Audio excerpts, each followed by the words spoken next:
بسم اللہ الرحمن الرحیم۔ السلام علیکم، آپ دیکھ رہے ہیں الف نیوز اور میں ہوں آپ کے ساتھ ماجد علی۔ شامل کرتے ہیں پاکستان اور دنیا بھر سے بریکنگ نیوز ہیڈ لائن۔ اسلحہ ساز کمپنیوں کی آمدن میں اچانک زبردست اضافہ، امریکہ کا پہلا نمبر۔ سویڈن کے ایک تحقیقاتی ادارے نے 2024 کے اسلحہ ساز کمپنیوں کی آمدن کا ڈیٹا جاری کر دیا، جس میں کہا گیا ہے کہ دنیا کی سب سے بڑی اسلحہ ساز کمپنیوں نے گزشتہ سال آمدنی میں ریکارڈ سطح تک اضافہ کیا۔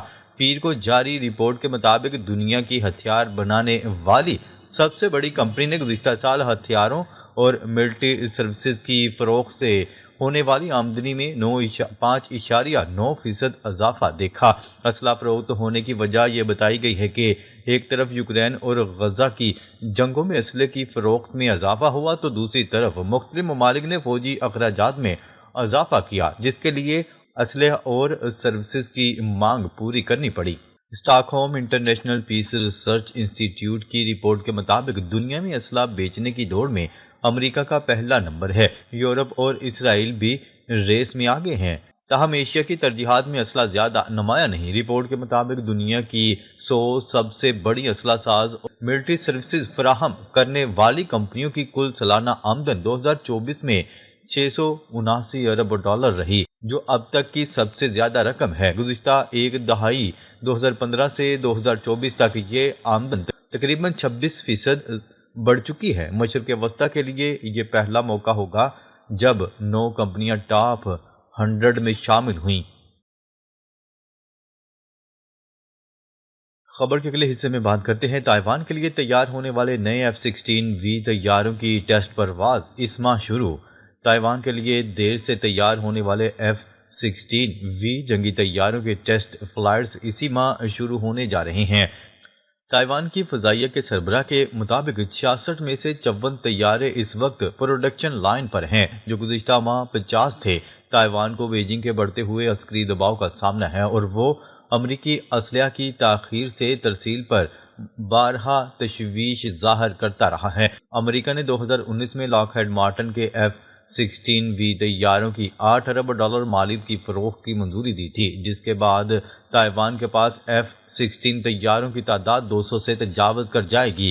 تاہم سافٹ ویئر مسائل سمیت کئی تکنیکی رکاوٹوں کے باعث منصوبہ تاخیر کا شکار رہا۔ تائیوان کی پارلیمنٹ میں بریفنگ دیتے ہوئے ایئر فورس چیف نے بتایا کہ ٹیسٹ فلائٹس اسی ماہ شروع ہو جائیں گی۔ انہوں نے کہا کہ لاک ہیڈ مارٹن تاخیر کا شکار طیاروں کی ترسیل تیز کرنے کی کوشش کر رہا ہے۔ خبر کے اگلے حصے میں بات کرتے ہیں پاک فوج اور چین کی پیپلز لبریشن آرمی کی مشترکہ فوجی جنگی مشقیں واریر 9 کا آغاز۔ نیوز رپورٹ کے مطابق پاک فوج اور چین کی پیپلز لبریشن آرمی کی مشترکہ فوجی جنگی مشقوں کا آغاز ہو گیا۔ پاک فوج کے شعبہ تعلقات عامہ یا SPR کے مطابق ہر سال ہونے والی دو طرفہ انسداد دہشت گردی مشقوں کا یہ نواں ایڈیشن ہے۔ مشق وارفیئر دسمبر 2025 سے شروع ہوئی۔ ISPR کے مطابق مشق کا بنیادی محور انسداد دہشت گردی آپریشنز ہیں۔ مشق کا مقصد باہمی رابطہ کاری بڑھانا اور پیشہ ورانہ مہارتوں کو مزید نکھارنا ہے۔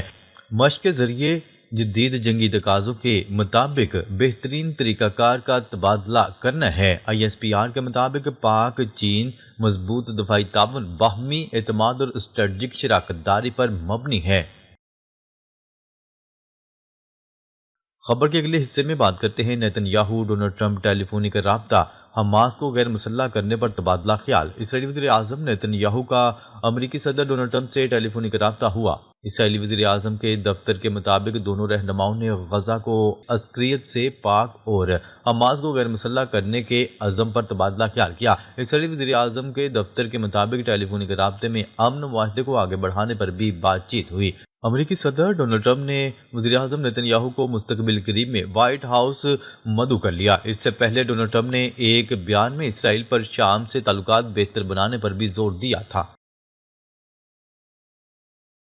خبر کے اگلے حصے میں بات کرتے ہیں اسرائیل کی غزہ میں مکمل قبضے اور خصوصی فوجی آپریشن کی منصوبہ بندی۔ اسرائیل نے جنگ بندی معاہدے کے باوجود جنگ دوبارہ شروع کرنے، غزہ پر مکمل قبضہ کرنے یا یلو لائن کے ساتھ رہنے اور غزہ کے باقی ماندہ حصوں میں خصوصی فوجی آپریشن جیسے آپریشنز پر غور شروع کر دیا۔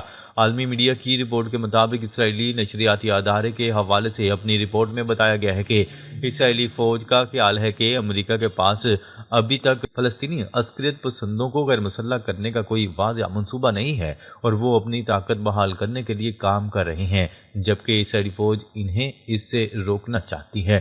رپورٹ میں بتایا گیا ہے کہ اسرائیل اب بھی فلسطینی جنگجوؤں کے ہتھیار ڈالنے اور گرفتاری کے بعد ان کے غزہ سے نکل جانے پر اصرار کر رہا ہے، جبکہ ایک سابق امریکی انتظام جس نے فلسطینی جنگجوؤں کے رفح سے اسرائیلی فوج کے کنٹرول کے باہر کے علاقوں میں نکلنے کی تجویز دی گئی تھی، ناکام ہو چکا ہے۔ امریکی سرپرستی میں مصر اور قطر کی معاونت اور ثالثی سے طے پانے والے جنگ بندی معاہدے کے پہلے مرحلے کے مطابق اسرائیلی فوج تباہ حال غزہ کے تقریباً 55% حصے کو کنٹرول کر رہی ہیں اور اس وقت یلو لائن سے پیچھے ہیں۔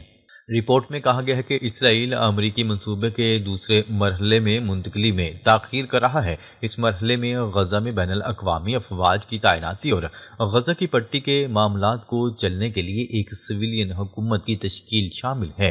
اسرائیل رفح میں پھنسے ہوئے جنگجوؤں کے مسئلے کو حل کرنے اور انہیں غیر مسلح کرنے پر بضد ہے۔ خبر کے اگلے حصے میں بات کرتے ہیں سعودیہ اور روس کے درمیان 90 روزہ ویزا فری سفر کا تاریخی معاہدہ۔ سعودی عرب اور روس نے 90 دن کے باہمی ویزا فری سفر کا تاریخی معاہدہ کر لیا، جس کے تحت دونوں ملکوں کے شہری 90 دن کے لیے بغیر کسی ویزے کے سیاحت کر سکیں گے۔ عرب میڈیا کی رپورٹ کے مطابق اس فیصلے کا مقصد سیاحت، کاروبار اور ثقافتی تبادلوں کو فروغ دینا ہے۔ یہ معاہدہ سعودی اور روسی انویسٹمنٹ اور بزنس فورم کے دوران ریاض میں طے پایا۔ اس تقریب میں سعودی وزیر توانائی اور مشترکہ کمپنی کے سربراہ شہزادہ عبدالعزیز بن سلمان اور روس کے نائب وزیر اعظم الیگزینڈر نوواک نے شرکت کی۔ معاہدے پر باقاعدہ دستخط سعودی وزیر خارجہ شہزادہ فیصل بن فرحان اور روسی نائب وزیر اعظم نے کیے۔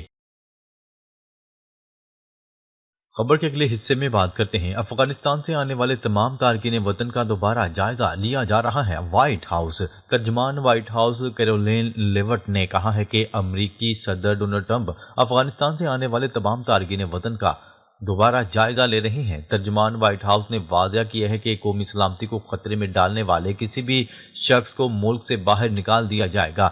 ترجمان کا کہنا تھا کہ پناہ گزینوں کے تمام فیصلوں اور خصوصی امیگرنٹ ویزوں کا اجرا روک دیا گیا ہے۔ گزشتہ دنوں کے المناک واقعے کے بعد صدر ڈونلڈ ٹرمپ کا بڑے پیمانے پر ڈیپورٹیشن منصوبہ پہلے سے زیادہ اہم ہو چکا ہے۔ صدر ڈونلڈ ٹرمپ کی صحت سے متعلق بات کرتے ہوئے وائٹ ہاؤس کی ترجمان نے کہا کہ امریکی صدر کی مجموعی طور پر صحت بہترین ہے۔ خبر کے اگلے حصے میں بات کرتے ہیں اسرائیلی فوج نے افسران کے لیے اینڈرائیڈ فون استعمال کرنے پر پابندی عائد کر دی۔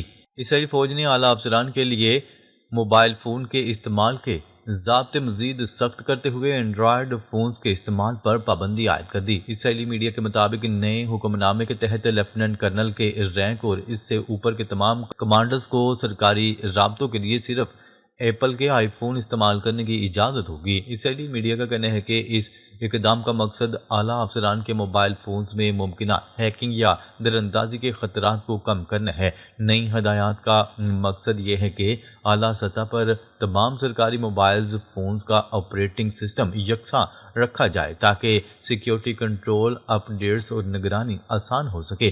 اسرائیلی میڈیا کے مطابق سیکیورٹی حکام پہلے ہی فوجیوں کو ہیکنگ کے خطرات سے خبردار کرتے رہے ہیں۔ ماضی میں اسرائیلی فوج نے بتایا تھا کہ حماس نے غزہ سرحد پر تعینات فوجیوں سے معلومات حاصل کرنے کے لیے واٹس ایپ کو استعمال کیا۔ خیال رہے کہ اس سے قبل اسرائیلی فوج نے اپنے افسران کے زیر استعمال چینی ساختہ گاڑیاں واپس لینے کا عمل شروع کر دیا تھا۔ اسرائیلی میڈیا کے مطابق یہ اقدام چیف آف اسٹاف کے براہ راست حکم پر کیا گیا تھا اور اس کی بنیاد یہ خدشہ تھا کہ چینی گاڑیاں حساس معلومات کے لیک ہونے یا جاسوسی کے لیے استعمال کی جا سکتی ہیں۔ اسرائیلی میڈیا کے مطابق اسرائیل کی سیکیورٹی ایجنسیوں نے اپنی جائزہ رپورٹ میں کہا تھا کہ کچھ چینی گاڑیوں کے آن بورڈ سسٹمز کے ذریعے حساس ڈیٹا بیرونی سروسز کو منتقل ہو سکتا ہے۔ ناظرین، اب تک کے لیے اتنا ہی۔ مزید خبریں لے کر بہت جلد آپ کی خدمت میں حاضر ہوں گے۔ تب تک کے لیے اپنا خیال رکھیے گا۔ اللہ نگہبان۔